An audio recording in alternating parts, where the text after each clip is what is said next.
शरद पवार आणि अजित पवारांमध्ये चर्चा झाली आहे। फडणवीसांच्या भाषणादरम्यान दोन्ही नेत्यांचा हा संवाद सुरू होता। वायबी सेंटरमध्ये दोन्ही नेते एकाच मंचावर होते। वायबी सेंटरमध्ये राज्य सहकारी बँकेचा कार्यक्रम होता आणि या कार्यक्रमानिमित्तानं हे दोन महत्त्वाचे नेते एकत्रित दिसले। तेव्हा काका आणि पुतणे एकाच मंचावर होते। दोघांमध्ये चर्चा झाल्याचंही कळतंय।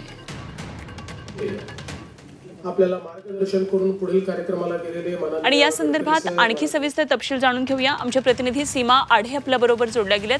सीमा, शरद पवार आणि अजित पवार यांच्यामध्ये मंचावर चर्चा होताना दिसते आणि ही दृश्य निश्चितच काही वेगळे संकेत देतात। फडणवीसांचं भाषण सुरू होतं तेव्हा या दोन्ही नेत्यांचा संवाद सुरू होता। काय नेमके तपशील?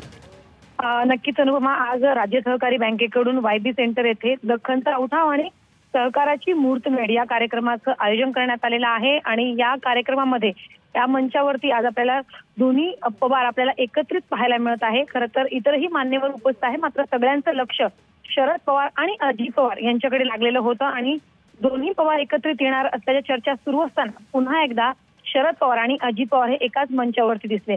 खरं तर मंचावरती आल्यानंतर कार्यक्रमाची सुरुवात झाल्यानंतर काही तास दोघांमध्ये म्हणजे शरद पवार आणि अजित पवार यांच्यामध्ये कोणताही संवाद झालेला नव्हता।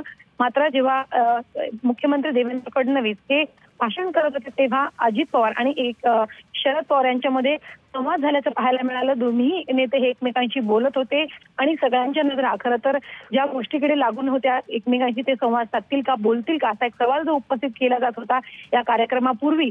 अगदी कार्यक्रम सुरू असताना दोन्ही नेते एकमेकांशी बोलत होते। खरं तर आता शरद पवार आणि अजित पवार हे एकत्रित येणार असल्याच्या चर्चा ज्या प्रकारे सुरू होत्या, आपण नेहमीच बघतो की सहकारी विभागाचे अनेक कार्यक्रम पार पडतात आणि त्या कार्यक्रमामध्ये शरद पवार आणि अजित पवार एकत्रित येतात, त्यांच्यामध्ये गुप्त बैठका सुद्धा होतात।